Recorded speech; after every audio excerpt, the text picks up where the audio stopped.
semua, di video kali ini akan membahas tentang apa sih yang dinamakan dengan sedimentasi.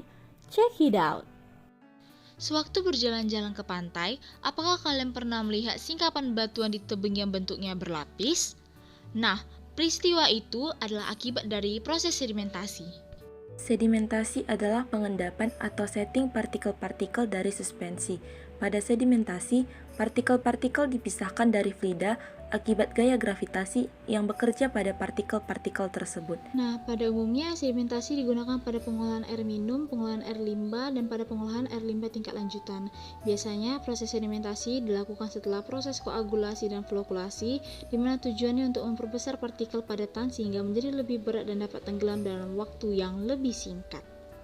Tujuan proses sedimentasi itu sendiri yang pertama untuk memisahkan partikel-partikel dari alur fluida sehingga fluida tersebut bebas dari kontaminan partikel, yang kedua untuk memulihkan partikel-partikel sebagai produk, dan yang ketiga untuk memisahkan partikel-partikel menjadi fraksi-fraksi dengan ukuran atau densitas yang berbeda dengan cara menyuspensikan partikel-partikel tersebut. Sedimentasi dalam skala industri. Di video ini akan membahas tentang unit yang umum digunakan dalam proses sedimentasi di skala industri. Yang pertama ada clarifier tank. Clarifier adalah unit proses sedimentasi yang menggabungkan proses kimia yaitu koagulasi, flokulasi, dan proses fisika yaitu sedimentasi pada satu unit tangki. Nah, clarifier tank ini berfungsi untuk memisahkan vlog yang terbentuk pada proses koagulasi dan flokulasi. Yang kedua ada thickener atau bak pengental lumpur, merupakan unit untuk memisahkan padatan yang tercampur dalam larutan dari bak penjernih sebelumnya. Dalam thickener terdapat suatu pengaduk yang berfungsi untuk mengumpulkan padatan atau lumpur ke bagian bawah. Selanjutnya adalah peralatan pengukur dalam laju sedimentasi. Yang pertama ada turbinimeter, merupakan alat yang digunakan untuk mengukur kekeruhan air atau suatu larutan. Yang kedua controller, suatu alat untuk analisis pada sinyal ultrasonik yang dikirim atau diterima untuk menghitung jarak serta melakukan kontrol pada pompa dan aktuator. Dan yang ketiga adalah swim bracket, adalah alat yang digunakan untuk mengamankan jalur skimmer yang terdapat pada air. Sedimentasi dalam skala laboratorium. Proses sedimentasi dalam skala laboratorium dapat dilakukan dengan salah satu cara yaitu secara batch. Sedimentasi secara batch paling mudah dilakukan di skala laboratorium, yaitu dengan pengamatan penurunan ketinggian pada suatu silinder atau tabung. Terlihat pada gambar, slurry awal yang memiliki konsentrasi seragam dengan partikel padatan yang seragam di dalam tabung E pada zona B.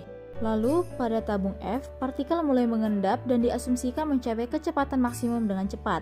Zona D yang terbentuk terdiri dari partikel lebih berat sehingga lebih cepat mengendap. Lalu pada tabung GH dan I terbentuk zona transisi di mana fluida mengalir ke atas karena tekanan dari zona D. Pada tabung I terjadi critical settling point, yaitu saat terbentuknya batas tunggal antara cairan bening dan endapan. Selama sedimentasi berlangsung, tinggi masing-masing zona berubah. Zona A dan D bertambah, sedangkan zona B berkurang. Akhirnya, zona B, C, dan transisi hilang, semua padatan berada di zona D, dan semua cairan bening berada di zona A.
Berikut ini adalah praktikum sedimentasi dari jurusan Teknik Kimia.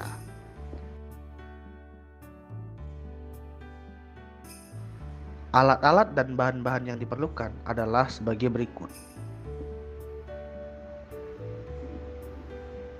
Pertama-tama, persiapkan alat dan bahan sesuai dengan penugasan. Berikutnya adalah timbang gelas beker kosong seperti ini. Lalu, timbang tepung terigu sesuai dengan variasi konsentrasi, yaitu 15, 20, dan 25%.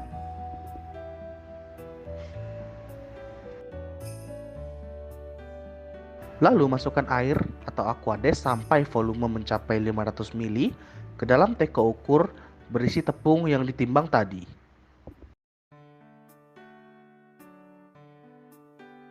Kemudian, aduk tepung terigu tersebut dan aquades sampai tidak ada gumpalan. Masukkan campuran tepung terigu dengan air ke dalam tabung ukur berskala.